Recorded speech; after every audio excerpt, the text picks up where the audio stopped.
GPSC class 1-2ના મૌખિક interview આપનારા આપ સૌ ઉમેદવાર ભાઈ બહેનોનું આજના મૂક વાઇવા પ્રેપરેશન્સના ઓનલાઈન પ્રોગ્રામમાં હાર્દિક સ્વાગત છે. આપ સૌ ટૂંક જ સમયમાં જીપીએસસીના જે વાઇવા શરૂ થવાના છે એની ભરપૂર તૈયારીમાં પડ્યા હશો. કેટલાક ઉમેદવારો પહેલી વાર ઇન્ટરવ્યૂ આપશે, કેટલાક એવું બને કે 2 વાર કે 3 વાર પણ ઇન્ટરવ્યૂમાં જતા હોય. એટલે બંને પક્ષ, જેણે પહેલી વાર જાય છે એ અને જેમણે રિપીટ થઈ રહ્યા છે, બંનેને વાઇવા આપવાનું હોય છે. એક ચિંતા રહેતી હોય છે, સ્વાભાવિક વાત છે. મિત્રો, તમે લાખો ઉમેદવાર વચ્ચે પ્રિલિમ પાસ કરી છે અને પ્રિલિમમાં જે 6 ગણા કે 7 ગણા જીપીએસસીએ પસંદ કર્યા અને એમાંથી જે સિલેક્ટ કર્યા છો એવા બિલકુલ એકદમ સ્ક્રીન કરેલા સારા કેન્ડિડેટ્સ તરીકે તમે જીપીએસસીની સમક્ષ વાઇવા માટે ઉપસ્થિત થવાના છો. એટલે કે તમે એક કેન્ડિડેટ તરીકે, સરકારી અધિકારી તરીકે તમારી ક્ષમતા તો તમે બતાવી જ દીધી છે અને જીપીએસસીએ સ્વીકારે પણ છે. અને જીપીએસસી જ્યારે પહેલા દિવસે ઇન્ટરવ્યૂની પ્રાઇમરી પ્રેપરેશન્સ પહેલાં જે બધી બેચીસ, આમાં 3 બેચ છે, એટલે બધા લોકોને ભેગા થઈને જે થોડું ઘણું બ્રીફિંગ થાય છે એમાં પણ જીપીએસસીના ચેરમેન કહેતા હોય છે કે ભાઈ જુઓ, આ કેન્ડિડેટને કયા વિષયમાં કેટલો એ સબળ છે કે નિર્બળ છે, પાવરફુલ છે કે વીક છે, એ તમારે નથી જોવાનું. એ અમે બધું કરી દીધું છે. એની પાસે અમે એનો સ્ક્રીન ટેસ્ટ લીધો પ્રિલિમના રૂપે, પછી અમે મેઇન્સ પરીક્ષા લીધી. એટલે એ જે છે એ આ કેન્ડિડેટ જીપીએસસીનો જે સિલેબસ છે એક સરકારી અધિકારી માટેનો, એ પાસ કરીને, પાર કરી અને તમારી સમક્ષ ઉપસ્થિત થયો છે. હવે તમારે જે જોવાનું જે છે, જીપીએસસી કહે છે જે લોકો ઇન્ટરવ્યૂ લેવા માટે બેસવાના છે એમને ઇન્ટરવ્યૂ અગાઉ આ રીતનું બ્રીફિંગ આપવામાં આવે છે કે હવે તમારે જોવાનું છે કે આ નીવડેલો ઉમેદવાર, બધી રીતે પુરવાર થઈને વાઇવા સુધી પહોંચેલો ઉમેદવાર સરકારી અધિકારી તરીકે સક્ષમ છે, પુરવાર છે, એ તમારે જોવાનું છે. સરકારી અધિકારી તરીકે આ વખતની જે જગાઓ છે તો એમાં assistant commissioner of cell tax છે, આસિસ્ટન્ટ કમિશનર ટ્રાઇબલ ડેવલપમેન્ટ છે, ક્લાસ 2ની લગભગ મોટાભાગની બધી જ કેડરની જગ્યાઓ છે. આ બધી જગ્યાઓમાં આ કેન્ડિડેટ સક્ષમ છે તો ક્લાસ 1 માટે છે, ક્લાસ 2 માટે છે કે આ વખતે એને ડ્રોપ કરવા જેવો છે, એ આ હજી એટલો સક્ષમ નથી થયો. રિટન ટેસ્ટ એણે ભલે પાસ કર્યો હોય પણ હજી જે એક સરકારી અધિકારી તરીકે જે એનામાં જે જોઈએ કેટલાક સદગુણો, કેટલીક ક્વોલિટીઝ, આ ક્વોલિટીઝ ચેક કરવાનું કામ એટલે વાઇવા, મૌખિક ઇન્ટરવ્યૂ. એટલે તમારે આ જોવાની છે જીપીએસસી એ માનીને અત્યારે તમારે તૈયારી કરવાની છે. આપણે જ્યારે પ્રિલિમ તૈયારી કરતા હોઈએ છીએ ત્યારે આપણે જોતા હોઈએ છીએ કે ભાઈ નાના સવાલો, ફેક્ચ્યુઅલ માહિતી, એ બધું આપણે તૈયાર કરતા હોઈએ છીએ. 4 ઓપ્શન હોય તો એકદમ નજીકના ઓપ્શન હોય તો એકદમ સાચો ઓપ્શન કયો છે એ આપણે તૈયારી કરતા હોઈએ છીએ. મેઇન્સ લખતા હોઈએ ત્યારે આપણે 4 માર્કનો સવાલ છે કે 10 માર્કનો સવાલ છે તો સવાલના માર્ક્સના વેઇટેજ પ્રમાણે આપણે એને કન્ટેન્ટ આપતા હોઈએ છીએ. અને એ કન્ટેન્ટમાં આપણે જરા સારી ભાષા હોય, ગ્રામરની દ્રષ્ટિએ કરેક્શન વગર સાથેની એક ભાષા હોય અને એમાં ક્વોલિટી હોય અને જવાબોમાં પણ સરકારી અધિકારીની ક્ષમતાના દર્શન થાય એ પ્રમાણે આપણે તૈયારી કરેલી છે. પણ વાઇવાની જ્યારે તૈયારી કરતા હોઈએ છીએ ત્યારે તૈયારીમાં થોડોક તમારે ફેરફાર કરવાનો છે. તમારે ઇન્ટરવ્યૂ બોર્ડ સમક્ષ ઉપસ્થિત થવાનું છે અને ઉપસ્થિત થઈને એ જે કંઈ 15, 20 કે 22, 24 મિનિટ જે તમારી સામે મળવાની છે એ 15, 22, 24 મિનિટમાં તમારે 100 માર્ક્સમાંથી સ્કોર કરવાનો છે. તમે જાણો જ છો કે જીપીએસસીનું જે ફાઇનલ સિલેક્શન છે એ 1000 માર્ક્સમાંથી થવાનું છે. 900 માર્ક્સના 150 માર્કનું એવા 6 પેપરો તમે લખી ચૂક્યા છો. એના માર્ક જીપીએસસીએ તમને આપી દીધા છે. કેટલા છે તમને ખ્યાલ નથી, પણ તમે ઇન્ટરવ્યૂ આવ્યો છે એટલે અમુક લેવલથી ઉપર તો છો જ. એટલે તમારે એ માર્ક્સ આવી ચૂક્યા છે ઇન્ટરવ્યૂ લેનાર બોર્ડને પણ ખબર નથી, તમને કેન્ડિડેટ તરીકે તમને પણ ખબર નથી. હવે એ માર્ક્સમાં આ 100 માર્ક્સ ઉમેરાશે અને પછી જે જીપીએસસીની જે જગ્યાઓ, જે 100 જગ્યાઓ જે છે એનું સિલેક્શન થશે. એટલે ઇન્ટરવ્યૂ આપણા માટે બહુ રીતે મહત્ત્વનું છે. કેવી રીતે મહત્ત્વનું છે કે ભાઈ એક તો આ છેલ્લો પડાવ છે, મૌખિક છે. આપણે 3 કલાકની પરીક્ષા આપવા માટે કે 2 કલાકના પ્રિલિમ માટે ત્યાં ટેવાયેલા છીએ, પણ એકવાર બોર્ડ રૂમમાં જઈને આપણી ખુરશીમાં બેસીને એ જે 15-20 મિનિટમાં આપણી પોતાની જાતના જે હાઇલાઇટ કરવાની છે, એક સરકારી અધિકારી તરીકે આપણે પોતાની જાતને પ્રોજેક્ટ કરવાની છે. જે કંઈ સવાલો આવશે એ સવાલો ફેસ કરવાના છે, એના જવાબ આપવાના છે, અને જવાબમાં પણ આપણે એક સરકારી અધિકારી તરીકે આપણે એમાં દેખાઈએ, હાઇલાઇટ થઈએ. એ જીપીએસસીના ઇન્ટરવ્યૂ બોર્ડની અપેક્ષા હોય છે. એટલે કે આપણે જે પેપર લખતા હોઈએ છીએ ત્યારે એ વખતે આપણે યાદ કરીને ઘણું બધું લખતા હોઈએ છીએ. થોડુંક બાકી હોય તો વળી પાછું પેપર પૂરું થતાં પહેલાં એ 4 લીટી બાકી રાખી હોય આપણે લખી નાખતા હોઈએ છીએ. આમાં એ ચાન્સ નથી. એકવાર તમે એક સવાલ આવ્યો અને એનો જે કંઈ જવાબ આપ્યો પછીનો સવાલ તમારે તૈયાર રહેવાનું છે. એટલે કે અહીંયા જવાબો આપવાની તત્પરતા, જેવો સવાલ આવે એટલે તરત જ એને આપણા મનમાં તૈયાર કરી અને એને પ્રેઝન્ટ કરવાનો છે. તમને થશે કે ભાઈ સાહેબ કેટલા સવાલ પૂછાય ઇન્ટરવ્યૂમાં અને એક સવાલ કેટલી મિનિટનો હોય, એક સવાલ કેટલા માર્ક્સનો હોય. સૌ પહેલાં મારે તમને આ કહેવું છે, ઇન્ટરવ્યૂ 100 માર્ક્સનો હોય છે, પણ આ 100 માર્ક્સનું કોઈ આ પ્રકારનું બ્રેકઅપ હોતું નથી. ઓવરઓલ તમારી ઇમ્પ્રેશન જે છે, તમને જે કંઈ 12, 15 કે 20 સવાલો પૂછ્યા કે કાઉન્ટર ક્વેશ્ચન્સ પૂછ્યા એમાંથી, તો આ 20 સવાલોમાંથી તમે જે હાઇલાઇટ થયા છો એની ઓવરઓલ જે ઇમ્પ્રેશન જે છે એના ઉપરથી તમને 100માંથી બાય કન્સેસસ, સર્વસંમતિથી માર્ક્સ મૂકવામાં આવશે. અને એકવાર તમારા માર્ક્સ મૂક્યા અને બીજો કેન્ડિડેટ એન્ટર થયો, ભાઈ તમારા માર્ક્સ જે છે એમાં કોઈ ફેરફાર ક્યારેય થતો નથી. આ પરીક્ષાની પદ્ધતિ છે. એટલે આપણે સૌ પહેલાં તો બહુ સતર્કતા રાખવાની છે કે ભાઈ જીપીએસસીનું બોર્ડ હશે, બહુ સિનિયર લોકો હશે, કેટલાક અમારી ઉંમરના પણ હશે, ખાસી એજ રિટાયર્ડ ટેનરના પણ લોકો હશે, 2-3 50ની આજુબાજુના હશે, 2-1 લોકો મોટી ઉંમરના હશે, 4-1 લોકોનું બોર્ડ હશે. રોજના એમના જે 15-17 કેન્ડિડેટ જોવાના છે એનું એમની પાસે પ્લાનિંગ હશે. માની લો કે 4થા ક્રમે તમે ગયા છો તો એ વખતે 12:30 એટલે લંચ પહેલાંનો તમે કેન્ડિડેટ છો. માની લો કે તમે 15માં કેન્ડિડેટ ગયા 17માંથી, તો તમારું ઇન્ટરવ્યૂ શક્ય છે કે સાંજે છેક 6 વાગે આવે.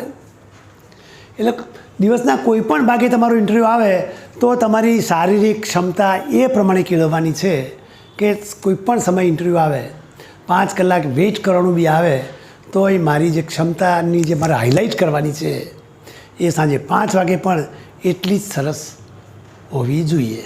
હવે કેવી રીતે હોઈ શકે એ તમારે પ્લાનિંગ કરવાનું છે, એનું કોઈ માર્ગદર્શન ન હોય. મને તમે ગયા છો અને લાગ્યું કે તમારો 15મો નંબર છે આજના બોર્ડમાં, તમારો 3 બોર્ડ છે અને બીજા બોર્ડમાં તમારો 15મો નંબર છે, એટલે તમે એક તો નક્કી જ થઈ ગયું તમારો ઇન્ટરવ્યૂ 3-4 વાગ્યા પહેલાં તો આપવાનો જ નથી. તો બાકીનો જે સવારનો સમય જે છે એ તમે જીપીએસસીનું ભવન એક તો મોટા ભાગે છોડશો નહીં, ક્યાંય જશો નહીં, અને ત્યાં જ રહીને તમે એક બાજુ જઈને તૈયારી કરો, બીજા કેન્ડિડેટ સાથે વાતો ન કરો, અને ત્યાં જે કંઈ તમારા શારીરિક તમારી જરૂરિયાત છે, અલ્પાહાર છે, પાણી છે, ગરમ પાણી છે, કંઈક તમારું થોડુંક કોલ્ડ્રિંક જેવું કરવું હોય તો લીંબુનું પાણી તમે લઈ ગયા હોય તો એ છે. આ બધી તૈયારી સાંજે 6 વાગ્યા સુધી ચાલે એવી પૂર્વ તૈયારી કરીને સવારે તમારે ઇન્ટરવ્યૂમાં જવું જોઈએ. આ બધી પૂર્વ તૈયારી બહુ મહત્ત્વની છે. ઘણીવાર અમે જોયું છે ઇન્ટરવ્યૂ લેતી વખતે કે કેન્ડિડેટ ખૂબ એફએઝાડસ આવતો હોય, એમ કહીએ ખૂબ એફએઝાડસ આવતો હોય છે, અને આવે છે ત્યારે પછી એની જે આખી જે એની પોતાની ઇન્ટરવ્યૂ સજ્જતા છે એ આવતા વાર લાગે છે, અને આવે ત્યાં સુધીમાં 3-4 સવાલો નીકળી ગયા હોય છે, અને 3-4 સવાલમાં જે એની સજ્જતાનો અભાવ હતો એના કારણે એનું લેવલ એના જવાબમાં નીચું રહેતું હોય છે. ઇન્ટરવ્યૂ લેનારા ખૂબ અનુભવી લોકો હોય છે અને એ ઇન્ટરવ્યૂમાં ઇન્ટરેસ્ટ છે કમ્પેરિઝન કરતા હોય છે. આગલા કેન્ડિડેટ પછીનો જે કેન્ડિડેટ આવે તો એ જોશે કે ભાઈ આગલા કરતાં કેવો છે, કન્ટેન્ટમાં કેવો છે, જવાબ આપવામાં કેવો છે, એક સરકારી અધિકારી તરીકે કોઈ પરિસ્થિતિને હેન્ડલ કરવામાં કેવો છે, આ જોશે ના પેલા કરતાં સારો છે અથવા આ પેલા કરતાં એકદમ વીક છે, એમ કરતાં કરતાં સવારથી ઇન્ટર કરતાં માર્ક્સ મૂકવાની પ્રક્રિયા ચાલતી હોય છે. એટલે આપણે સૌ પહેલાં તો આ જે આપણી પોતાની જે તૈયારી જે છે એ બરાબર ખૂબ સરસ રીતે કરો.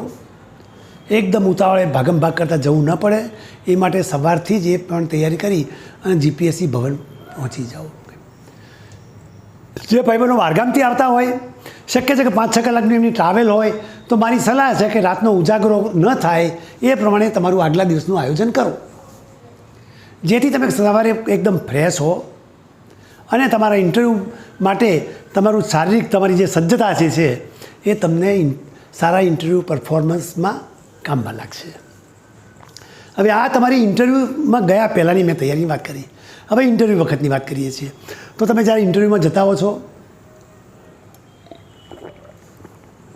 3 બોર્ડ છે આ વખતે.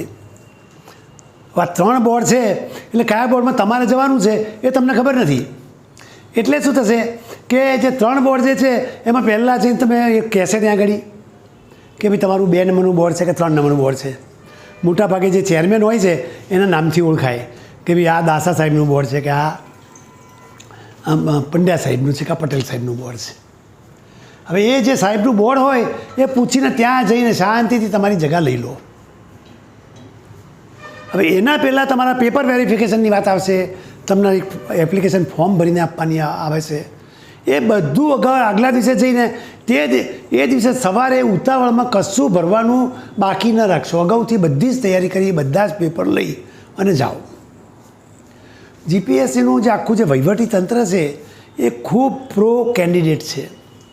એટલે માની લો કે તમે કોઈ 1-2 પેપર્સ નહીં લઈ ગયા હોય આઉટ ઓફ સાઇટ, તોય તમારી પાસે એક અંડરટેકિંગ લઈ લે છે કે ભાઈ આ 2 પેપર હું નથી લાવ્યો કે નથી લાવી, તો એ હું દિવસ 3માં કે દિવસ 7માં જીપીએસસીમાં રજૂ કરવાની ખાતરી આપું છું. બસ એક વખત એવું અંડરટેકિંગ આપી દીધું, પછી હવે એના મનમાં ના લાવશો. હવે તમે બિલકુલ ઇન્ટરવ્યૂ માટે જ બાકીના બધા પેપર વર્કની આગળની એ મૂકીને તમે જાઓ. હવે માની લો કે મેં કીધું એમ તમારો નંબર 12 નંબર છે અને કુલ 17 જે કેન્ડિડેટ તમારા જે બોર્ડમાં છે એ 17 માનો કે 7 બહેનો છે, તો નોર્મલી સવારે પહેલાં બધી બહેનોના ઇન્ટરવ્યૂ થઈ જતા હોય છે. તમારા પછીના ક્રમાંકે પણ કોઈ બહેન હશે તો એનો ઇન્ટરવ્યૂ તમારા પહેલાં થઈ જશે એમ કહીએ. એટલે એ રીતે પણ તમારો ઇન્ટરવ્યૂ થોડો ડિલે થવાની શક્યતા છે.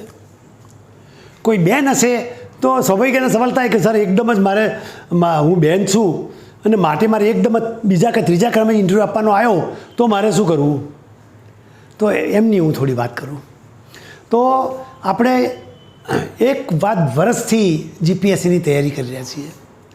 સરકારમાં ક્લાસ 1-2 અધિકારી બનવાના લક્ષ્ય સાથે આપણે જિંદગીમાં જીપીએસસીમાં ચંપલાયું છે અને આપણે છેક વાયવા સુધી પહોંચ્યા છીએ. એટલે જ્યારે વાયવા સુધી પહોંચ્યા છીએ ત્યારે ઇન્ટરવ્યૂ ફર્સ્ટ હોય કે ઇન્ટરવ્યૂ લાસ્ટ હોય, આપણી જે માનસિક સ્થિતિ છે એ એકદમ બિલકુલ સરસ રહેવી જોઈએ, સંતુલિત રહેવી જોઈએ, અનએક્સાઇટેડ રહેવી જોઈએ. પેલો કેન્ડિડેટ તો કંઈ વાંધો નહીં, તમે પહેલાં કેન્ડિડેટ છો, પણ ઇન્ટરવ્યૂ તો 2-3 દિવસથી અથવા ઘણા બધા દિવસથી ચાલતા હોય છે. એટલે તમે પહેલાં છો, પણ ઇન્ટરવ્યૂ લેનાર માટે આ પહેલો ઇન્ટરવ્યૂ નથી. એટલે તમે ચિંતા ના કરો, એ એમની સિસ્ટમ પ્રમાણે તમને એ બિલકુલ અનુકૂળ કરી દેશે અને ઇન્ટરવ્યૂ સ્ટાર્ટ થશે. એટલે પહેલાં કેન્ડિડેટ કે ત્રીજા કેન્ડિડેટ શરૂઆતનો ઇન્ટરવ્યૂ છે અને આ રીતે આવી ગયું હોય તો બિલકુલ ચિંતા ના કરો. કોઈ પ્રેગ્નન્ટ બેન હોય કે નાનું બાળક લઈને કોઈ બેન આવી હોય તો એને પણ જીપીએસસીનો સ્ટાફ ખૂબ અનુકૂળ હોય છે. આ જે કંઈ આવી રીતે આ સ્થિતિમાં તમને જે કંઈ જે આવશ્યક હોય એ બધી જ સુવિધા તમને જીપીએસસી ઇન્ટરવ્યૂ પહેલાં પૂરી પાડે છે. અને જીપીએસસીનું બોર્ડ પણ એટલું જ સંવેદનશીલ હોય છે.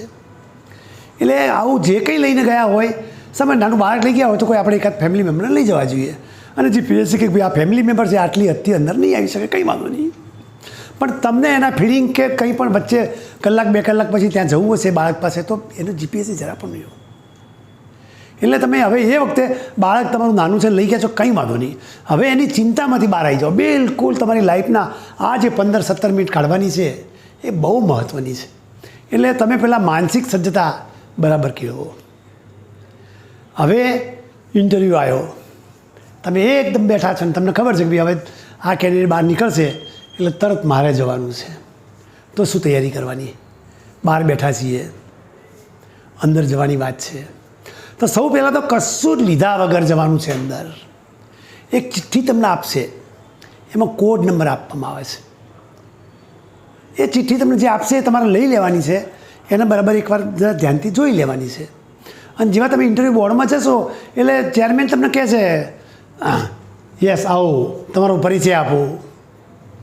આ બધું તમને જીપીએસસી બહાર પણ તમને પ્રેક્ટિસ કરાવવાની છે, પણ અહીંયા હું કહું તો અંદર જ્યારે જાઓ ત્યારે તમારો વ્યક્તિગત પરિચય નથી આપવાનો. સર આઈ એમ XYZ123, તમારો જે પિન પેલો કોડ નંબર છે ને એ તમારે બોલવાનો છે. સર આઈ એમ XYZ123, મેં મારું BSc કેમિસ્ટ્રી વિષય સાથે વર્ષ 2019માં કર્યું છે અને ત્યારબાદ હું સ્પર્ધાત્મક પરીક્ષાની તૈયારી કરું છું. કોઈ કેન્ડિડેટ એવો છે કે સરકારી નોકરીમાં કરતો હશે તો એક વાક્ય ઉમેરશે કે સર મેં 2023માં મેં મારું BCom કરેલું અને પછી 2020થી હું ગુજરાત સરકારમાં હું તલાટી કમ મંત્રી તરીકે કામ કરું છું. ગામનું નામ નથી બોલવાનું, જિલ્લાનું નામ નથી બોલવાનું, તમારી કોઈ પણ આઈડેન્ટિટી તમારે ડિસ્ક્લોઝ નથી કરવાની.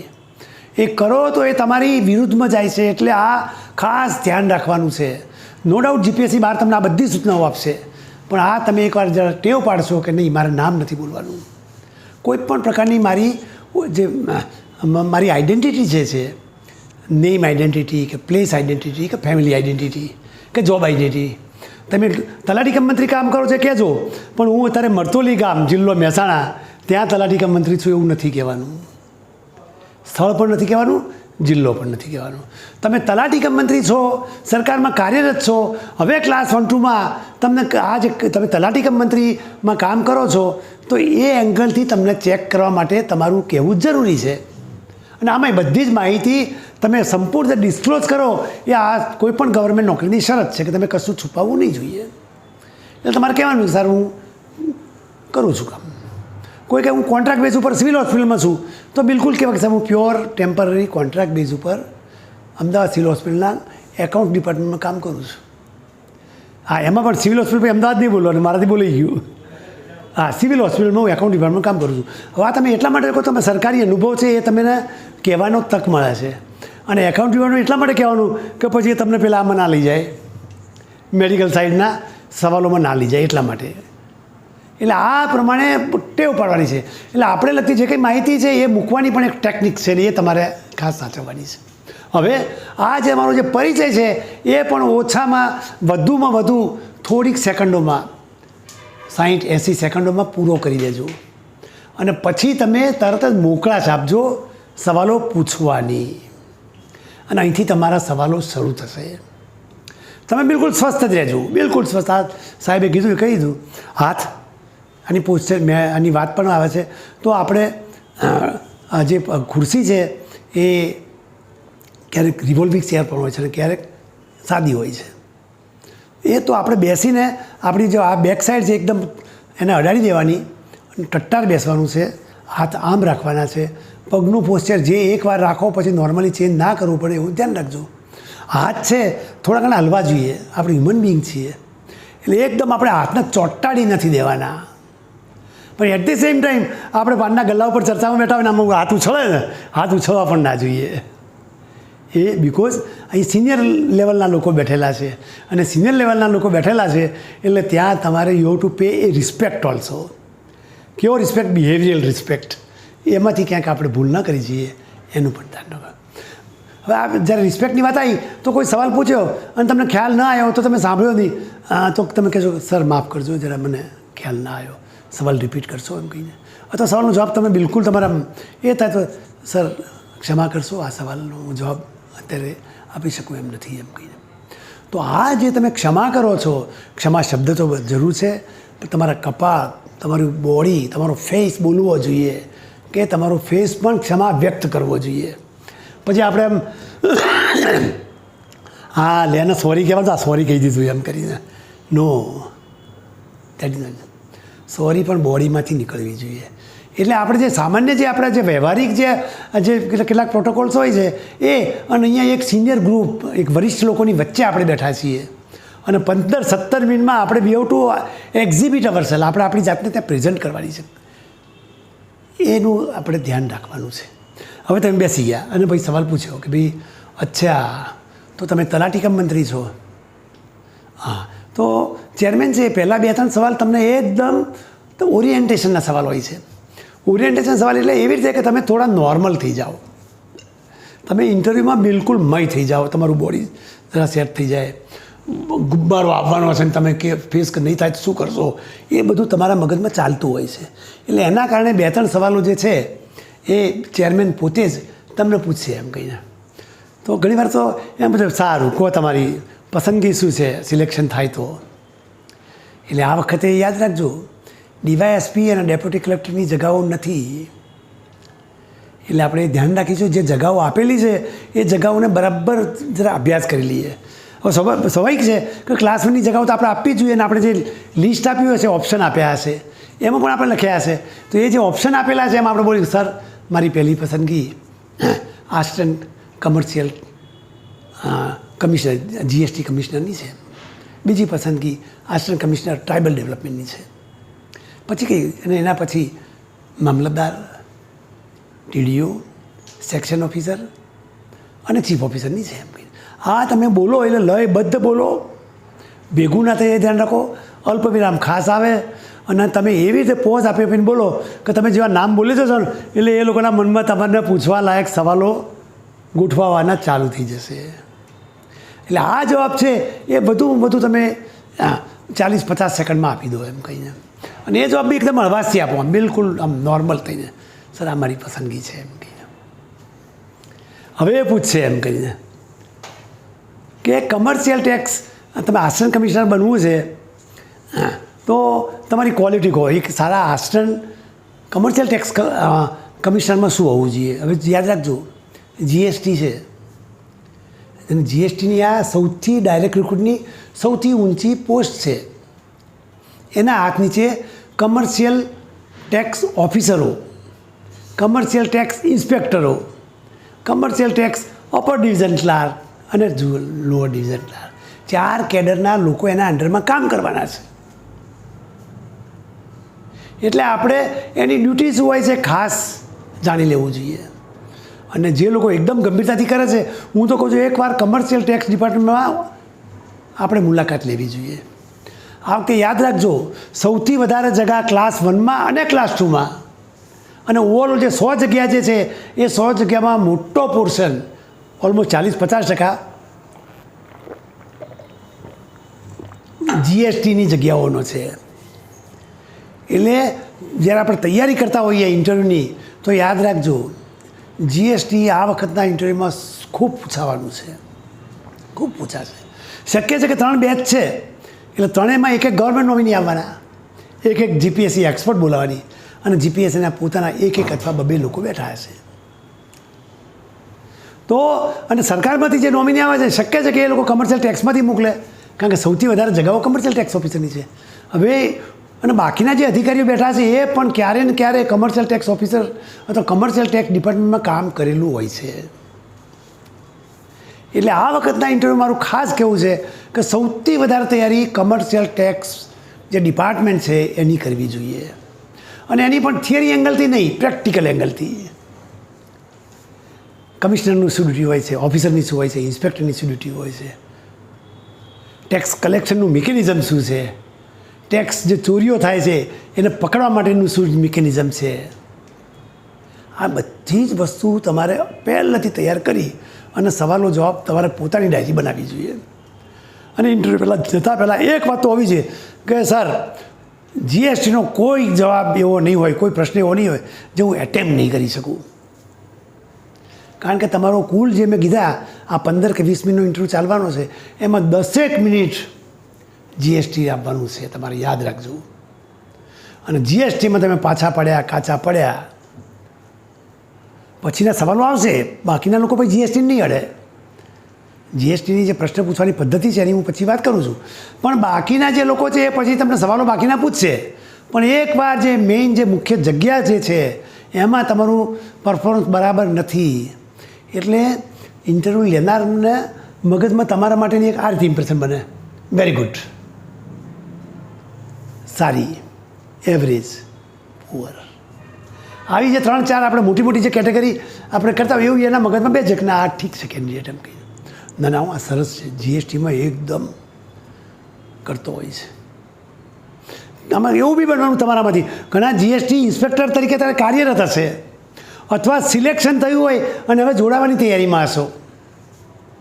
એવા લોકોએ પણ જીએસટીની ખૂબ તૈયારી કરવી જરૂરી છે. અને પછી એકવાર જીએસટી પૂરું થયા પછી બાકીના જે સવાલો આવશે એ આવશે. હવે તૈયારીની હું વાત કરું તો એક તો તમે મેં કહ્યું જીએસટીની ખૂબ તૈયારી કરવી જોઈએ. ટ્રાઇબલ કમિશનરની જગ્યા પણ સારી એવી છે એટલે એની તૈયારી કરવી જોઈએ. ચીફ ઓફિસર નગરપાલિકાની સારી એવી જગ્યા છે અને આજકાલ ચીફ નગરપાલિકાઓના ખૂબ ઇસ્યુ અત્યારે ગુજરાતમાં છે એટલે પૂછવા માટે જે કહીએ ને તમને મસાલો મળે ને ઇન્ટરવ્યુઅરના એ નગરપાલિકામાં કેવા પ્રશ્નો હોય, કેવી સમસ્યા ઊભી થાય, એને તમે ચીફ ઓફિસર તરીકે કેવી રીતે સોલ્વ કરો. હેલ્થના હોય, કમ્યુનલ રાઇટ્સના હોય, લો એન્ડ ઓર્ડરના હોય, ઇકોનોમિક એટલે ફંડિંગના હોય, બધું હોય કે ભાઈ આટલે આ સફાઈનો છે કે પાણીનો પ્રોબ્લેમ છે પણ નગરપાલિકા પાસે પૈસા જ નથી તો એ તમે કેવી રીતે મેનેજ કરશો. આ બધા જ એંગલથી તમારે નગરપાલિકાની તૈયારી ઇન્ટરવ્યૂ એંગલથી કરવાની છે. એટલે આ જે દરેક પોસ્ટ છે એની કામગીરી જાણો અને એની કામગીરીમાં ઊભી થનારી શક્ય સમસ્યાઓ અને એ શક્ય સમસ્યાઓનું વિવરણ અને એનું સોલ્યુશન તમે 2-3 મિનિટમાં કેવી રીતે આપી શકો છો એ એટલે ઇન્ટરવ્યૂ.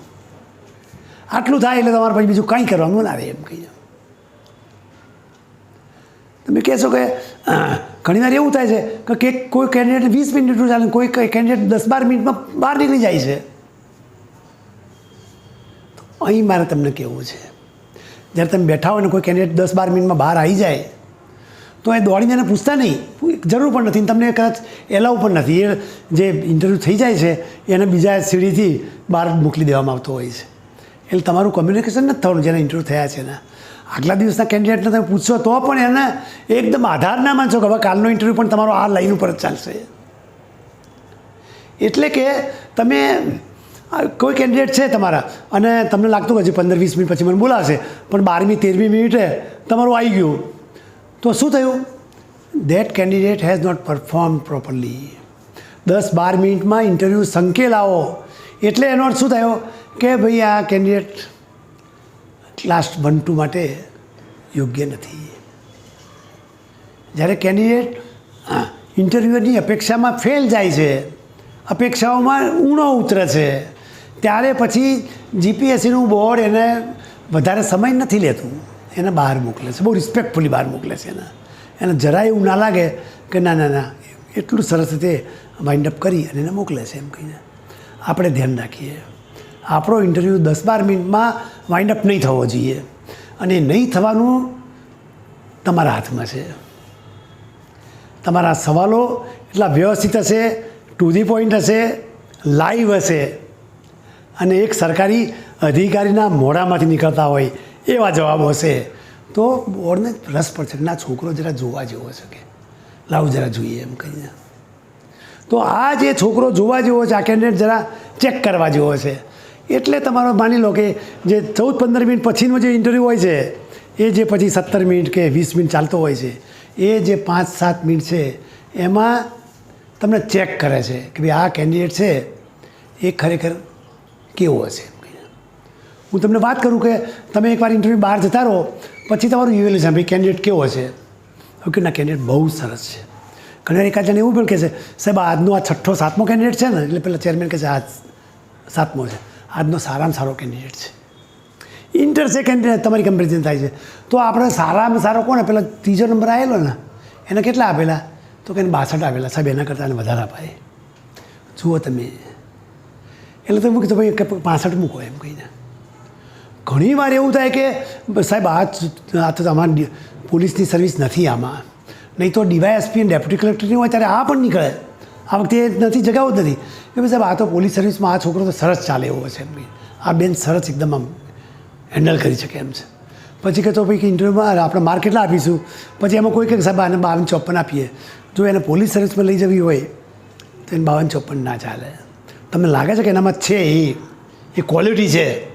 ફરી એકવાર ચેરમેન પૂછશે એટલે એક બે જણ કહે છે કે ના સાહેબ આ છોકરી હેન્ડલ કરી શકે એવી છે. તો સીધા તમને જે 52-54નું જે ચાલતું હોય સીધા તમને 58-60 મૂકી દેશે. હવે આ 52 થી 58 કે થયા તમે ઓવરઓલ જે છે કે ભાઈ આ છોકરો આ કેડરમાં ફિટ થાય એવો છે સતત જોતા હોઈએ છીએ. અમારા બહેનોના ઇન્ટરવ્યૂ હોય તો ઘણી વાર એમ થાય કે બેન પસંદગી શું લખી છે પહેલી, તો મેં પહેલી પસંદગી સેક્શન ઓફિસર સચિવાલય. કેમ બેન સેક્શન ઓફિસર લખી છે, તો કે ગાંધીનગરમાં રહેવા મળે ને કહી છે. આ બહેનો સ્વાભાવિક કહી દેતી હોય છે. ત્યારે આપણે યાદ રાખજો આ એક તમે ઇન્ટરવ્યૂ સેક્શન ઓફિસરમાં આપવાના જતા જીપીએસસીના આ ઇન્ટરવ્યૂ ગુજરાતની ક્લાસ 1-2 અધિકારીની જે કેડર છે એના તમે આપવા જાઓ છો. તો તમે કહો હા સર મેં થોડા મારા સંજોગો એવા છે એટલે મેં મારી પહેલી પસંદગી મેં આની આપી છે સચિવાલય સેક્શન ઓફિસરની, પણ મારી તૈયારી બધી છે. જ છે એટલે માનો કે મારા સેકન્ડ ચોઇસમાં મામલતદાર તરીકે મને જવાનું હોય તો હું બિલકુલ તૈયાર છું સાહેબ. પણ આ તો એમ થયું કે પેલી આ લખી એમ કંઈ થોડું હસી ગઈ એમ. હવે બહુ ડિટેલ ખુલાસો નથી કરવાનો, યાદ રાખજો. પણ આટલું કહો તો તમે જે સેક્શન ઓફિસર કહ્યું છે પણ તમે તૈયાર છો, હાયર રિસ્પોન્સિબિલિટી તૈયાર છો, હાયર ચેલેન્જ લેવા તૈયાર છો, અને બહારગામ ગમે ત્યાં સરકારને જ્યાં જરૂર હોય ત્યાં સેવા આપવા માટે તમે તૈયાર છો. આ પણ તમારા ઇન્ટરવ્યૂમાં ચેક થતું હોય છે. સીધો સવાલ નહીં પૂછે પોરબંદર જશો કેમ, તમે આજ કહેવાના છો ને એટલે નહીં પૂછવામાં આવે. પણ પોરબંદરના ફલાણા તાલુકામાં તમને ટીડીઓ તરીકે મૂકે ને ત્યાં આગળ ત્યાં દરિયા કિનારે ખૂબ રંજાડ છે, ખૂબ સમસ્યાઓ છે, તો તમે કેવી રીતે હેન્ડલ કરશો? જશો પહેલાં તો એમ પૂછશે, પછી તો હેન્ડલ કેવી રીતે કરશો? એ વખતે તમે કહો સર સરકારી અધિકારી તરીકે સમસ્યાઓના નિવારણ માટે એક અધિકારી માનસિક રીતે સજ્જ જ હોય છે. હું જઈશ ત્યાંના લોકોનો પહેલાં હું અભ્યાસ કરીશ અને ત્યાંની જે સમસ્યાઓ જે છે એમાં જે સૌથી વધારે જે લોકસ્પર્શી સમસ્યાઓ જે છે પ્રાયોરિટી આપવી જેવી સમસ્યા, દાખલા પાણીનો પ્રોબ્લેમ છે કે લો ઓર્ડરનો પ્રોબ્લેમ છે, કેટલીક ગુનાખોરી એવી છે કે જે આખા સમાજને સ્પર્શે છે, એવી ગુનાખોરીનો પ્રશ્ન હોય તે હું પહેલાં લઈશ. કેવી રીતે લેશો એમ કહી તો સાહેબ ગુનેગારી હશે તો હું પોલીસ તંત્ર સાથે મારા તાલુકામાં હું મામલતદાર હોઈશ એટલે હું પોલીસ ડિપાર્ટમેન્ટ સાથે સંકલન કરી કે ભાઈ આપણે ત્યાં આ પ્રકારની ઘટનાઓ વધારે બને છે, શું કારણ શું છે એમ કહીને. એટલે પોલીસ ડિપાર્ટમેન્ટ કહે છે કે સાહેબ અહીંયા સ્ટાફ ઓછો છે, અહીં ફલાણી જગ્યાએ રાજકીય દબાણ છે, તરત નીકળે છે તમે. એટલે તમે તરત જ કહેશો કે સાહેબ તમે વાત કરશો ઉપર કે ભાઈ આ લોકોને થોડો સ્ટાફ આપો એમ કરીને. તમે એમને સ્ટાફ અપાવશો અને સ્ટાફ ધારો કે આવતા વાર લાગે તમે કહેશો કે ભાઈ જુઓ સ્ટાફ આવતા વાર લાગે, સરકારી તંત્ર છે આ તો સંભાળી લો સ્થિતિમાં. માની લો કે બીજા આજુબાજુના પોલીસ સ્ટેશન હોય તો ત્યાંથી તમે 4-5 પોલીસ કોન્સ્ટેબલની ટ્રાન્સફર માટેની પણ તમે મેનેજ કરશો. અને પછી કહી જો ભાઈ હવે તમને થોડોક સ્ટાફ આપ્યો છો બાકી તમે ચલાવી લો. અને હવે પેલા એના જે ઇન્ચાર્જ હોય ત્યાં પીઆઈ હોય કે ડીવાયએસપી હોય એમને કહીશું કે સર ડીવાયએસપી સાહેબ તમારા જે સમસ્યા હોય આપણે 2 જણા થઈને તાલુકો ચલાવવાનો છે તો હવે લાગી જાઓ. અને હું પોતે પણ મારી જે મુલાકાતો હું એમને જઈશ ત્યારે પણ હું ગામડા મોટા ગામ છે કે અમુક જે એવા કેન્દ્રો છે ત્યાં જઈને હું જાત તપાસ પણ કરી શકું આ પ્રોબ્લેમ છે એમાં કંઈ થોડું સોલ્યુશન આવ્યું, થોડું નિરાકરણ થયું. હું લોકોને પણ ઇન્વોલ્વ કરી શકું ભાઈ આ જે ગુનાખોરીની ઘટના છે એમાં તમે સહકાર નહીં આપો તો આ નહીં થઈ શકે એમ કરીને હું લોક સહકારને પણ હું ઇન્વોલ્વ કરીશ. આ બધું તમારે 2-3 મિનિટ કહેવાનું છે પછી અટકી જવાનું છે. હું જરા વધારે બોલી ગયો પણ તમને વધારે ઓપ્શન મળે, બોલવા માટેના વિકલ્પો મળે એટલા માટે હું બોલ્યો છું. પણ તમારે આ બધું ગોઠવીને 1.5-2 મિનિટમાં આ જવાબ આપવાનો છે. 2 મિનિટથી વધારે નથી આપવાનો. તમારે વધારે મિનિટો સવાલો આવે એની તક સતત આપતા રહેવાનું છે. હવે આ વખતના તમે જે ઇન્ટરવ્યૂ આપો છો એમાં કેટલીક ખાસ જે ઇસ્યુ અત્યારની જે છે એ તમારે તૈયાર કરવી પડે. કેવી કે અત્યારે આપણે ત્યાં કોમન સિવિલ કોડની ખૂબ ચર્ચા છે, ખૂબ છાપામાં પણ આવે છે અને ગુજરાત સરકાર હવે એની તૈયારી પણ કરી રહી છે. તો આ કોમન સિવિલ કોડ શું છે, એનાથી લોકોમાં શું ફેર પડશે, લોકોમાં એનો વાંધો ક્યાં છે, અને એક સરકારી અધિકારી તમે કે તમે એનું નિરાકરણ કેવી રીતે કરશો, આ કોમન સિવિલ કોડને તમારે આ રીતે તૈયાર કરીને ઇન્ટરવ્યૂમાં જવાનું છે એમ કહીને. બીજો ઇસ્યુ કે આપણે ત્યાં છેલ્લા એકાદ વર્ષમાં અવકાશી ક્ષેત્રે સારી એવી ભારતે પ્રગતિ કરી છે, સારી એવી પ્રગતિ કરી છે. હું અહીં ડિટેલમાં ચર્ચા નથી કરતો, પણ આ જે આખું એક અવકાશની જે આપણી પ્રગતિ જે છે, આપણી સિદ્ધિઓ જે છે, એને બરાબર આપણે તૈયાર કરવી જોઈએ. શક્ય છે આ લોકો જે હોય છે બહુ વેલ રેડ પીપલ હોય છે, જે ઇન્ટરવ્યૂ બોર્ડમાં આવતા હોય છે, અને છાપવું તો બિલકુલ એ લોકોનું એકદમ એ હોય છે. તો એ 2-3 દિવસમાં આવી કોઈ 2-3 ઘટના આવી હોય તો બાકીનું તો એના મગજમાં પડી જ હોય, અને એ અવકાશમાં જો ઇન્ટરવ્યૂમાં જઈને જો આપણે સાવ બ્લેન્ક તૈયાર પુરવાર થઈએ તો આપણા ઓવરઓલ ઇન્ટરવ્યૂને બહુ મોટો ઝાટકો પડે. ના ના, આ કેન્ડિડેટ છે એ જે આવી જે સ્થિતિ જે છે, અણુક્ષેત્ર જેવી વાત છે, એની ખબર નથી. એટલે આ જે કેટલાક ઇસ્યુ આવા બીજા પણ 2-3-4 ઇસ્યુ છે. ઇલેક્શન થયા, બાય ઇલેક્શન થયા, એમાં કોણ હાર્યા અને કોણ જીત્યા એના બહુ ડિટેલિંગમાં આપણે જવાની જરૂર નથી. સ્ટેટિસ્ટિકલ ઇન્ફોર્મેશન લઈશું અને આવું કેમ બન્યું, તો હવે લોકોનો જે મત હતો એમ કરીને આપણે કોઈ પણ પાર્ટીની ફેવરમાં કે અગેન્સ્ટમાં એક ફ્યુચરના સરકારી અધિકારી તરીકે જરા પણ વ્યૂ આપવાનો નથી. પૂછે દિલ્હીમાં આમ કેમ થયું, તો આપણે વી શુડ નોટ ક્રિટિસાઇઝ આપ સરકારી અધિકારી તરીકે, કે we should not praise also BJP. હા, ફેક્ચ્યુઅલ છે બિલકુલ કહીશું, આટલી આ રહી, આટલી આવી. દિલ્હીમાં છેલ્લા 14 વર્ષથી શાસન હતું, હવે બદલાયેલો છે. લોકોનો એ પ્રકારનો મૂડ હશે, એટલા માટે આ વખતે પરિવર્તન આવ્યું છે. અને લોકશાહીમાં પરિવર્તન તો બિલકુલ સ્વીકાર્ય હોય છે. એમ કહીને તમારે લોકશાહીને સૌથી મોટી ગણાવીને તમારે એ સવાલને ઊભા રહી જવાનું છે. આવા કેટલાક છે. આજકાલ આપણે ત્યાં ગુજરાતમાં જે નોન કન્વેન્શનલ એનર્જી જે છે, બિન પરંપરાગત એનર્જી જે છે, એની ખૂબ ચર્ચા છે. તો આ જે 6-7 સોર્સ છે, અને ગુજરાત સરકારનો એમાં કંઈક વિશેષ પ્રયત્ન પણ છે, સબસિડી વગેરેની પણ એ છે, અને ઓવરઓલ સરકાર વધારે ગંભીર છે કે ભાઈ આપણી જે પરંપરાગત ઉર્જા છે એ કેમ બચે. આ વિષયને આપણે બરાબર તૈયાર કરવો જોઈએ. ઇન્ટરવ્યૂમાં આવવાની શક્યતા વધારે હોય છે. યાદ રાખજો, ઇન્ટરવ્યૂમાં જે કંઈ 3 કે 4 લોકો બેઠા છે, એક તો વેલ રેડ છે, બીજું કે એમાંથી મોટાભાગના 2 કે 3, 4માંથી 2-3 લોકો સરકારી સિસ્ટમમાંથી આવે છે કે ભૂતકાળમાં સિસ્ટમમાં હતા. આખી લાઈફ એમની જિંદગી આખી સરકારી સિસ્ટમમાં કાઢેલી છે. એટલે એક કરતાં વધારે ડિપાર્ટમેન્ટમાં ફરેલા હોય છે, એક કરતાં વધારે ડિપાર્ટમેન્ટના વર્કિંગથી અને વર્કિંગ સાથે સાથે એ ડિપાર્ટમેન્ટની સમસ્યાઓથી કે એની ખાસિયતોથી એ લોકો બિલકુલ જાણકાર હોય છે. અને એટલે એ લોકો એમની જે જાણકારીના આધારે જવાબ જ્યારે આપતા હોય છે, માનો કે પૂછે એમ કહીને કે ભાઈ હમણાં આપણે ત્યાં આપણે શ્રમ અને રોજગાર વિભાગ છે, એણે યુવાનો માટે કઈ યોજના બનાવી છે. હવે સરકારની બધી જ યોજનાઓ ઇન્ટરવ્યૂ માટે તૈયાર કરવી બહુ જ જરૂરી છે, બહુ જ જરૂરી છે. પણ તમને પૂછશે કોઈ એકાદ વિભાગની પૂછશે, 1 કે 2 વિભાગની પૂછશે. એટલે આપણે જે સરકારી યોજનાઓ જે છે એને બરાબર તૈયાર કરવી જોઈએ. યાદ રાખજો, સરકારી યોજનાઓની તૈયારી એટલે યોજના છે એને વાંચી બસ એ રીતે નહીં, એને વાંચીને આપણે બિટવીન ધી લાઇન્સ વાંચવાની છે. આ યોજના છે અને હું એક નાગરિક હોઉં તો આમાંથી મને શું તકલીફ પડે, એ ગરીબ માણસને શું તકલીફ પડે. હું સરકારી અધિકારી હોઉં તો કેવી સમસ્યા આવે, એ સરકારી જે યોજના જે છે એને બરાબર વાંચીશું તો આપણને બી ખ્યાલ આવશે કે ના ના આમાં આ લખેલું છે, પણ ઓનલાઈન કરવાનું બિચારો ક્યાં કરવા જશે. તો એનો જવાબ તમારે જ આપવાનો કે સર હા ઓનલાઈનની સમસ્યા છે આપણા ત્યાં, પણ ગામના તલાટીને મેં સૂચના આપી છે કે ભાઈ તમારે આ કરી આપવાનું છે. ગામમાં સ્કૂલમાં કોમ્પ્યુટર હશે તો ત્યાં અમે કંઈક વૈકલ્પિક વ્યવસ્થા કંઈ ગોઠવીશું.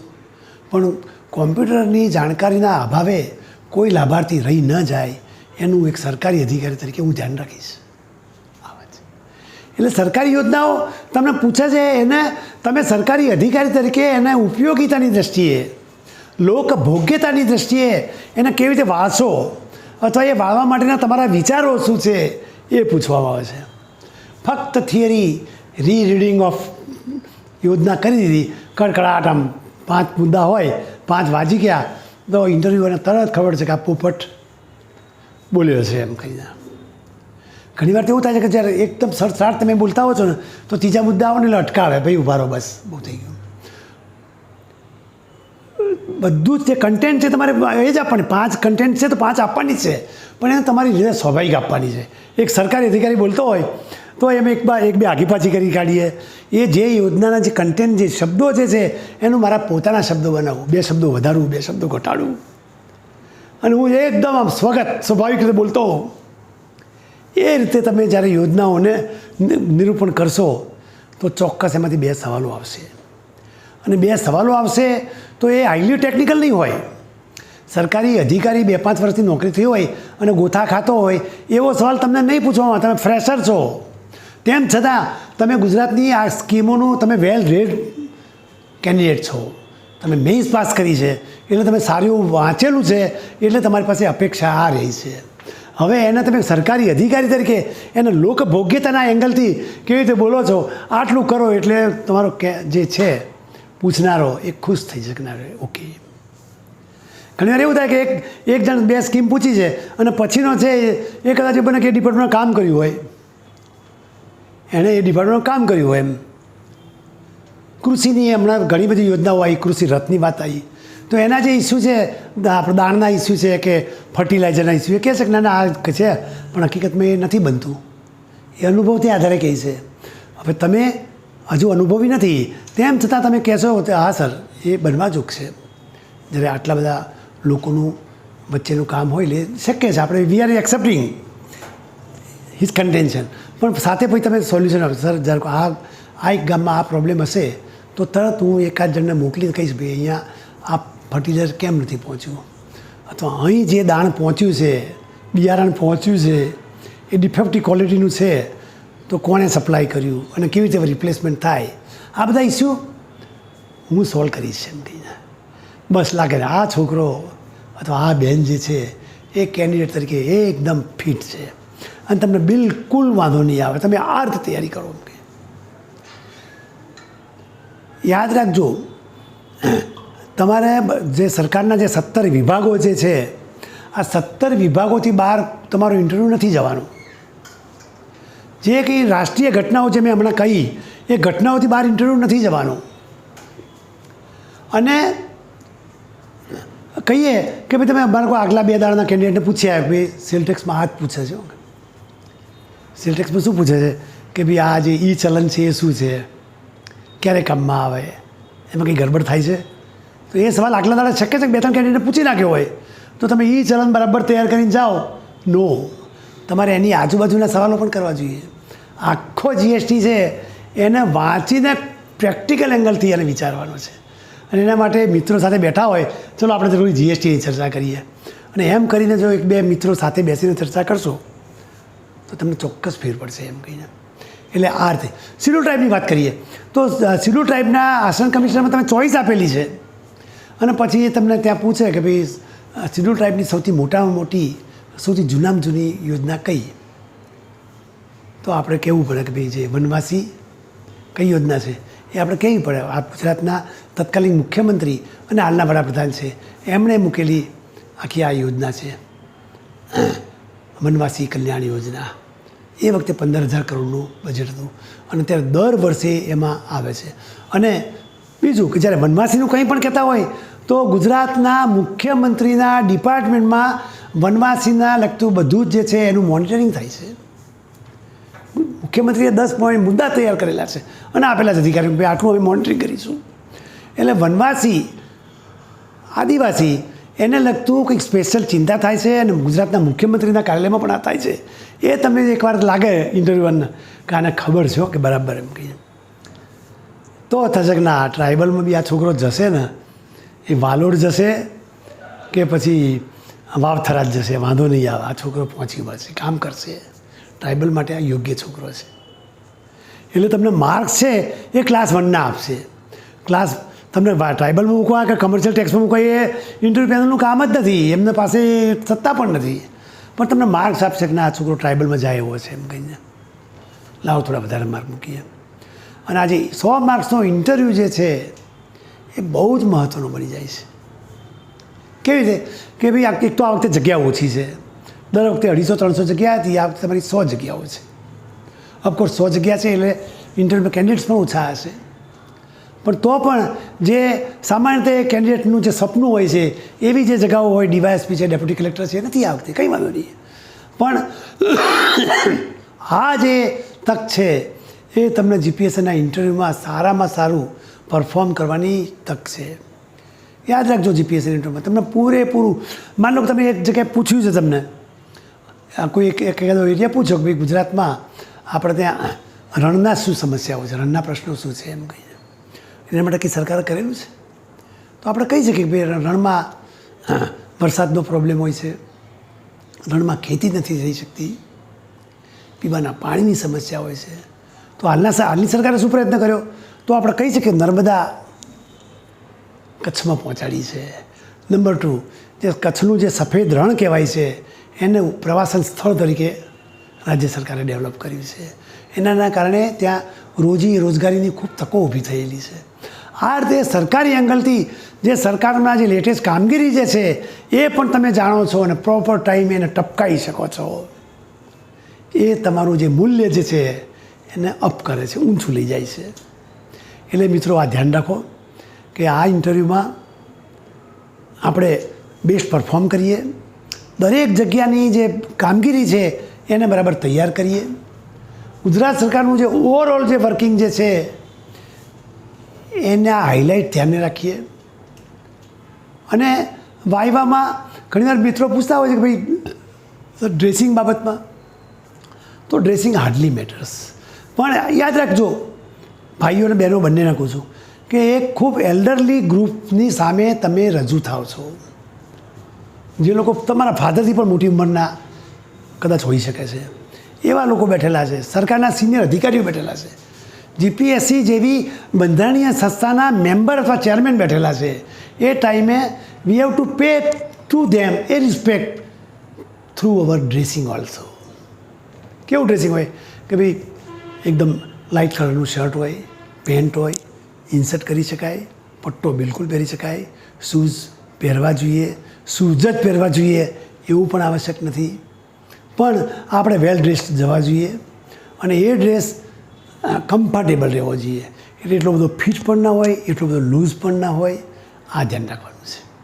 હવે આ ડ્રેસિંગની વાત કરી, એકવાર તમે એન્ટર થાવ છો એટલે પેલું એ ફ્લશ ટાઈપનું એનો ડોર હોય છે, આપણે ધીમે રહીને જ્યારે ધક્કો મારીએ ત્યારે એકદમ સોફ્ટ હેન્ડેડલી અંદર જઈએ.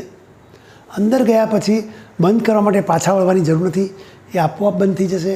પણ આપણે થોડું ધ્યાન રાખીને આ રીતે કરી અને જરા ધ્યાન રાખીએ, બહુ મોટો અવાજ ના થાય. આ લોકો એ વખતે તમારી ઇન્ફોર્મેશન ઉપર એમનું કોન્સન્ટ્રેશન હોય છે. કેન્ડિડેટ અંદર આવે એટલે જુએ છે કે બેની ક્વોલિફિકેશન શું છે, જીપીએસસીમાં પહેલાં આવેલો છે કે નહીં, સરકારમાં ક્યાંય નોકરી કરે છે, કોઈ ખાસ પ્રકારની ક્વોલિફિકેશન છે, MBA હોય કે MSc હોય કે પબ્લિક હેલ્થમાં કોઈ ક્વોલિફિકેશન હોય, આ પ્રકારનું તમારું કંઈક હોય અચીવમેન્ટ તો એ પૂછતા હોય છે. એટલે પૂછવાના આશયથી એ લોકો જોતા હોય છે. એ વખતે આપણે શાંતિથી એ જે 6-8 ડગલા ચાલવાનું હોય છે એ એવી રીતે ચાલીએ કે આપણા પગનો અવાજ ના આવે. અને ત્યાં ગયા પછી ખુરશી અને ટેબલ વચ્ચે થોડુંક અંતર હોય છે, ત્યાં ઊભા રહીશું. તમે ઊભા રહેશો એટલે તમને કંઈ 2-5 મિનિટ ઊભા રાખશે નહીં. તેમ છતાં એક વિવેક છે, આપણે ઊભા રહીએ છીએ, ગુડ મોર્નિંગ સર, નમસ્કાર, હા કહીએ છીએ. આપણે કોઈ ધાર્મિક સંબોધન નથી કરતા, આપણે નમસ્કાર કહી શકાય છે, ગુડ મોર્નિંગ પણ કહેવાય છે, સર કહી શકીએ, મેડમ હોય તો ખાસ એમને પણ સર મેડમ એ તો કહી શકીએ. અને પછી એ કહે છે ભાઈ બેસો. એ જે બેસવાનું જે આપણું જે છે આમ ખુરશી, અહીં આપણે આટલા સુધી ઊભા છીએ, અહીં અમારી ખુરશી છે, તો ધીમે રહીને બેસવાનું, ઓછામાં ઓછા સમયમાં બેસવાનું, એનું ધ્યાન રાખજે. એટલે આ સવારે 8 વાગે ગયા હોય ઇન્ટરવ્યૂમાં તો થોડું ખુરશી ઉપર, બહારની ખુરશી ઉપર જરા પ્રેક્ટિસ કરવાની. મારું રિવોલ્વિંગ ચેર છે તો એનું પહેલાં ધ્યાન રાખીને હાથ રાખીને બેસી જાઓ કહીને.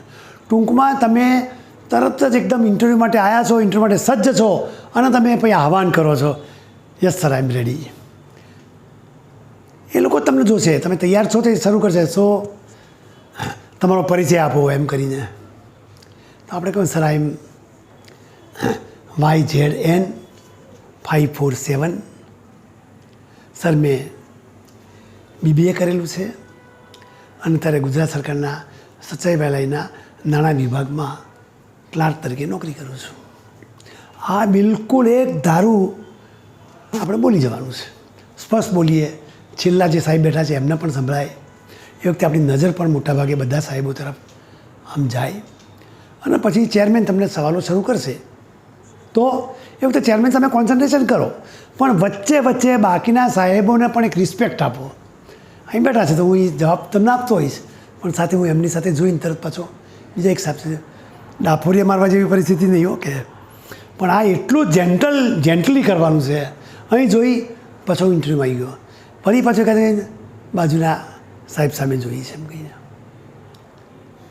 આનાથી એમ લાગશે કે ના છોકરાઓ ખાલી એક જ જગ્યાએ કોન્સન્ટ્રેટેડ નથી થઈ ગયો એમ કહીને. આ વાત છે એમ કહીને.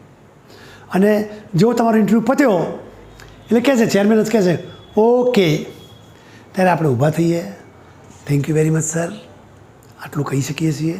પણ એ ખુરશીની બહાર નીકળીને પછી કહેવાનું. પણ એ ખુરશીમાંથી બહાર નીકળવાનું જે આપણું પોસ્ચર છે એ પણ બિલકુલ નીરવ શબ્દ છે આપણે ત્યાં, અવાજ ન થાય એનું નીરવ કહીએ છીએ આપણે. તો એ જે નીરવની જે સ્થિતિ છે એમાં આપણે ત્યાં એનું ધ્યાન રાખીએ અને પછી thank you very much sir એમ કહી અને ઝડપથી ફાસમફાસ નહીં, સોંપ પણ નહીં, બગીચામાં ચાલતા હોય એવી રીતે બી નહીં અને કૂતરું પાછળ પડ્યું છે એવી રીતે પણ નહીં. એકદમ આપણે બિલકુલ આમ એક સરકારી અધિકારી ફટ ફટ ફટ કરીને બહાર નીકળી ગયો એવી રીતે નીકળવાનું છે. જરાય પાછળ જોવાનું ભૂલથી એ ના થાય એનું ધ્યાન રાખવાનું છે.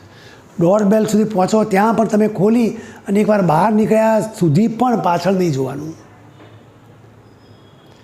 એકાદ જે ઇન્ટરવ્યૂ લેનાર છે એનું તમારા ઉપર ઓબ્ઝર્વેશન હોય છે કે છોકરો કેવી રીતે જાય છે, ફફડ્યો છે, ગભરાયો છે, શું એની માનસિક સ્થિતિ શું છે.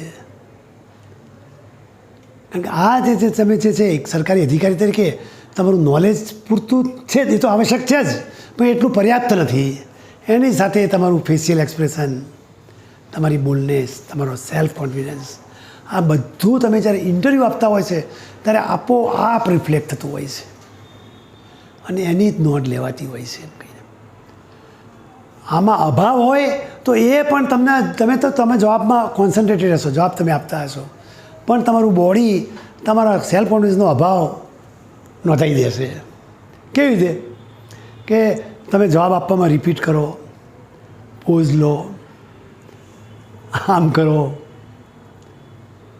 હલનચલન કરો, આ બધા કોન્ફિડન્સ લેકિંગના પોસ્ચર છે. આ બધા આપણે એકદમ આર્મી ટાઈપી નથી આપવાનું, પણ આપણે એકદમ સ્વાભાવિક રીતે આપવાનું છે. ને આની ટેવ પહેલેથી પાડવાની છે. ના હોય તો તમે એકવાર તમે આવી રીતે બેસીને કરીને તમારું રેકોર્ડિંગ કરાવડાવો ને પછી તમે જુઓ કે તમે કેટલી હલો છો, તમે કેટલા ગભરાયેલા હો છો, કેટલું એકદમ સ્વાભાવિક રહે. એકદમ આ રીતે ઇન્ટરવ્યૂમય થયેલો કેન્ડિડેટ બહાર જતો હોય છે ત્યારે ઇન્ટરવ્યૂનું કન્ટેન્ટ સિવાયનું જે કંઈ એના માટેનું જે રેન્કિંગ જે છે એનું મૂલ્યાંકન છે એ સારું બનતું હોય છે. એટલે આ રીતે આપણે ઇન્ટરવ્યૂ આપવાનો છે. બહેનો છે તો સાડી પહેરવી કે ડ્રેસ પહેરવો એ બિલકુલ તમારી પર્સનલ બાબત છે. પણ જો ડ્રેસ પહેરતા હોઈએ તો આપણે આપણા વડીલોની આગળ જેમ આપણે જતા હોઈએ છીએ તો જે કંઈ આપણી થોડી જે મર્યાદા હોય એ પ્રમાણે આપણે આપણો જે દુપટ્ટો વગેરે છે એનો આપણે જરા એ રીતે ઉપયોગ કરવો જોઈએ. સાડી પહેરો તો પહેલી વાર પહેરતા હોય તો થોડી પ્રેક્ટિસ કરીને જજો, નહીં તો ત્યાં જાઓ ને ભાઈ તમારી સાડી કંઈક સરખી રહી કે ના રહી. આપણે લગ્નોમાં જોતા હોઈએ છીએ અમે લોકો તો ધ્યાન પેલું સાડીમાં જ હોય, આમ જુઓ આમ જુઓ આમ કંઈ. No, your dressing should not be a point of your diversion. આટલું બી ઇન્ટરવ્યૂમાં તમારા સવાલોમાં કોન્સન્ટ્રેશન કરવાનું છે, એમાંથી ક્યાંક ડાયવર્ઝન તમારા ડ્રેસિંગમાં ના થાય. તમારી મેમરીમાં ન થાય એનું ધ્યાન રાખજો. અને મેં કહ્યું એમ કે ઇન્ટર સે કમ્પેરિઝન થાય છે, અને જે ઇન્ટરવ્યૂમાં જે આમ તમારા માર્ક્સ છે તમને કોઈ બહુ મહત્ત્વ ધરાવે છે. શક્ય છે કે તમે જે જવાબ આપ્યા હોય એનું જે લેવલ છે, એનું જે સ્ટાન્ડર્ડ છે, એક સરકારી અધિકારી તરીકે નીચે રહ્યું. મેં એમ કહ્યું એમ કે તમે પેલું રિપ્રોડ્યુસ કરતા હોય, આમ બોલી જતા ગોખેલું બોલી જતા હોય તો થશે કે ના છોકરો જરા નીચે રાખો. નીચે રાખો એટલે 50થી નીચે લઈ જાઓ, 48 મુકાય, 45 માર્ક મુકાય. આપણે યાદ રાખો છો ના, બહાર તમે જેવા નીકળો, હા સોરી ટચ કરું,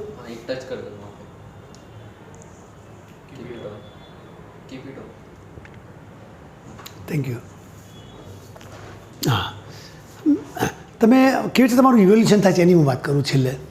તો તમે બહાર જાઓ છો, તમે નીકળી ગયા છો, પછી પૂછાશે, ચેરમેન પૂછશે પહેલાં ઇન્ટરવ્યૂ મેમ્બરને, બીજાને, ત્રીજાને કે બોલો સાહેબ કેવું લાગ્યું તમને, કે ના ના સારું છે.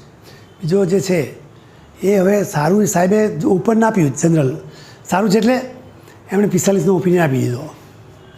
જે બીજા જે છે એ મોટાભાગે ગવર્મેન્ટ નોમિની હશે, કાં તો પેલા વિષયના એક્સપર્ટ હશે, તો એ કહેશે કે ના ના સાહેબ કન્ટેન્ટ છે આ છોકરામાં, અને જીપીએસસીના ક્લાસ 1, 2માં આ છોકરો ફેસ કરી શકે એવો છે. એણે એવા કંઈ સવાલ પૂછ્યા, તો બીજા એ સવાલ પૂછ્યા તમે જવાબ આપ્યા અને એમણે ઓબ્ઝર્વ કર્યા, ના ના સરસ આપે.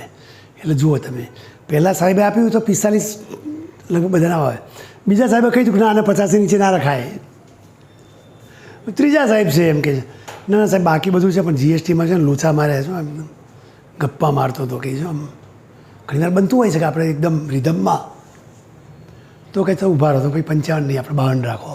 જુઓ તમારું આ રીતે થાય છે. અને ભાઈ ચેરમેન કહે છે કે ના મને લાગ્યું કે આ છોકરો થોડો સેલ્ફ કોન્ફિડન્સનો થોડો અભાવ છે,